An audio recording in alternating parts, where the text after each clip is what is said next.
សួរបងនៅសួរឯណាគ្នាខ្ញុំឈ្មោះចិត្តហមីខ្ញុំជាសមាជិកក្រុមទី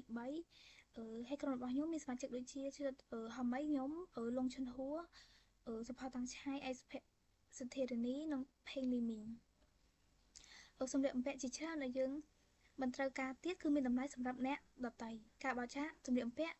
ដែលអាចប្រើឡើងវិញមិនត្រឹមតែជួយអ្នកដទៃទេប៉ុន្តែវាជួយកាត់បន្ថយនូវកាកសំណល់និងគាំទ្រដល់បរិស្ថាននិងពិភពលោកផងដែរពេលណាដែលយើងជ្រើសរើសការបោះចាកអឺយើងកំពុងតែផ្ដល់ភាពវិជ្ជមានទៅលើសហគមន៍និងបរិស្ថានតើអ្នកធ្លាប់មានសម្លៀកបំពាក់ដែលមិនប្រើប្រាស់ទេសូមណែនាំរីវ៉ាគឺជាកម្មវិធីមួយដែលយើងត្រូវការដើម្បីលក់និងបោះចាកសម្លៀកបំពាក់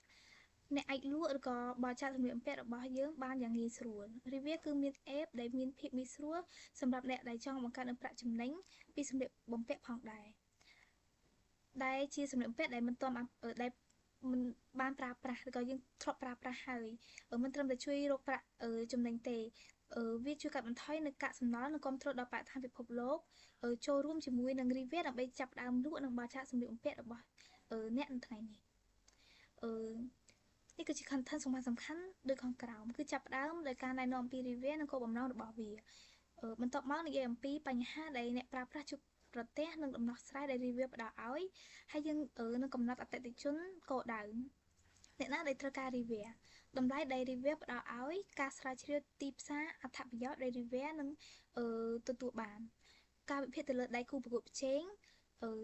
សម្រេចចិត្តដោយសង្ខេបអំពីអនាគតរបស់ review ចុងក្រោយនេះយើងនឹងបង្ហាញឯកសារយោងដែលយើងបានប្រើប្រាស់ក្នុងការស្រាវជ្រាវនេះគឺជា Revia គឺជាកម្មវិធីដែលគឺជាកម្មវិធីចល័តដែលអាច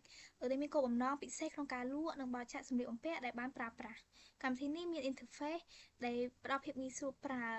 ធ្វើឲ្យអ្នកប្រើអាចចូលប្រើបានយ៉ាងឆាប់រហ័សនិងមានភាពងាយស្រួលអាចចូលប្រើបានពីក្មេងរហូតដល់មនុស្សពេញវ័យអាចប្រើប្រាស់ Revia ដើម្បីដូរសម្លៀកបំពាក់មានថាលក់សម្លៀកបំពាក់ទិញសម្លៀកបំពាក់បាននិងបរិច្ចាគផងដែរនៅក្នុង slide នេះយើងនិយាយអំពីបញ្ហាដែល review កំពុងដោះស្រាយបញ្ហាទី1គឺការកង្វះខាតនៃ platform យើងមិនទាន់មាន platform សម្រាប់ការលក់ឬក៏បរិច្ចាគសម្លៀកបំពាក់ដែលបានប្រើប្រាស់បញ្ហាទី2គឺភាពអសកម្មនិងការមិនផ្ដល់ភាពងាយស្រួលការបរិច្ចាគសម្លៀកបំពាក់តែងតែត្រូវការបញ្ជូនដឹកបញ្ជូនទៅកាន់កន្លែងជាក់លាក់ការលក់សម្លៀកបំពាក់ដែលបានប្រើប្រាស់ក៏អាចចំណាយពេលនិងមិនមានភាពជឿជាក់ទុកចិត្តក្នុងការប្រើប្រាស់ផងដែរបញ្ហាទី3គឺកាកសំណល់ផលវិបាកលើបរិស្ថានសម្លៀកបំពាក់ដែលបានប្រើជាច្រើនត្រូវបានបញ្ជូនទៅកាន់កន្លែងកាកសំណល់មានថាយើងប្រើប្រាស់ហើយយើងបោះចោលបញ្ហាទី4គឺបាត់បង់នៅហេដ្ឋារចនាសម្ព័ន្ធការទិញសម្លៀកបំពាក់ថ្មីគឺចំណាយច្រើនសម្រាប់យកទៅប្រើប្រាស់ការប្រើប្រាស់មិនអាចទទួលបានកម្រៃពីសម្លៀកបំពាក់និងមិនអាចប្រើប្រាស់បានទៀតយើងអត់បានរកកម្រៃពីវាបាននេះគឺជាការស្ទង់មតិនិងទទួលបានទិន្នន័យសំខាន់ៗដូចជា 41.7% រាយការណ៍ថាពួកគេមានភាពលំបាកក្នុងការបរិច្ចាគសម្លៀកបំពាក់របស់ពួកគេ 33.3% នៃអ្នកដែលបានស្ទង់មតិបានបញ្ជាក់ថាពួកគេបានមានសម្លៀកបំពាក់ទុកចោលដែលមិនអាចប្រើបានទុកចោលសម្លៀកបំពាក់នឹង25%នៃអ្នកប្រើប្រាស់បានរាយការណ៍ថាពួកគេចង់លក់ឬបរិច្ចាគសម្លៀកបំពាក់នៅខាងស្ដាំនេះគឺជារូបភាពសមាជិកក្រុមនិងការសម្ភាសន៍ទៅលើបងដែលដើម្បីដឹងពីបញ្ហានៃការប្រើប្រាស់នឹង target audience អ្នកប្រើប្រាស់របស់យើងមានចន្លោះអាយុពី22ទៅ35ឆ្នាំពួកគេរាប់បញ្ចូលទាំងប្រុសនិងស្រីនៅប្រទេសកម្ពុជាជាពិសេសនៅទីក្រុងភ្នំពេញជំនួសប្រាក់ចំណូលគឺមានប្រមាណជា100ទៅ500ក្នុងមួយខែសម្រាប់អ្នកដែលមានសម្លៀកបំពាក់ច្រើនអ្នកដែលត្រូវការសម្លៀកបំពាក់ដែលមានតម្លៃសមរម្យនិងចូលចិត្តការបរិច្ចាគសម្លៀកបំពាក់ចំពោះ slide នេះគឺនិយាយអំពីគុណតម្លៃនៃ review ផ្ដល់ឲ្យគឺមានគោលបំណងបំលែងនៅវិធីការបរិច្ចាគនិងការលក់សម្លៀកបំពាក់ជាមួយនឹង platform ទំនើបនិងមានភាពងាយស្រួល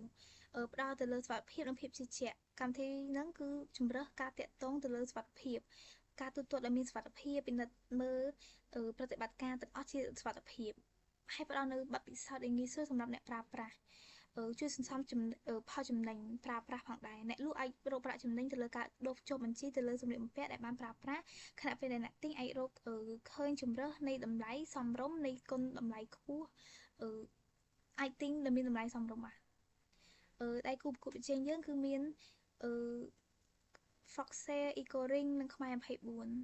24ចំពោះកម្មវិធីយើងគឺផ្ដល់ទាំងភាពងាយស្រួល easy to use customization productivity feature scene access device free ហើយនិងallow payment តែកម្មapp ខ្លះគឺអត់មានផ្ដល់ដូចកម្មវិធីនឹងទេដៃគូដែលយើងចាប់ដៃគូមានដូចជា online payment និង delivery online payment មាន ABA និងACDA ហើយ delivery មានខ្មែរដូចមានញ៉ាំ24និងវីរៈបន្ថែមនេះគឺជាគោលបំណងដំណោះស្រាយនៃហ្នឹងគឺកម្មវិធីយើងគឺការបរិច្ឆេទសម្លៀកបំពាក់ហ្នឹងមានឋានៈលក់អាចដាក់បរិច្ឆេទឬក៏លក់ទៅកូនទៅចុះបញ្ជីហើយនឹងបង់ប្រាក់និងសេវាភាពអាជ្ញាឲ្យមានការជូនដំណឹងសម្រាប់អ្នកទិញអ្នកបរិច្ឆេទអាចលក់សម្លៀកបំពាក់ដែលមិនបានប្រើប្រាស់ដោយត្រូវការបញ្ជូនទៅកាន់កន្លែងជាក់លាក់សម្រាប់អ្នកទិញគឺផ្ដល់នូវសម្លៀកបំពាក់ដែលមានតម្លៃសមរម្យនិងកាត់បន្ថយនៅកាកសំណល់ហើយនេះគឺជា prototype នៃ app របស់យើងដែលជាសមាជិកក្រុមខ្ញុំសូមអរគុណ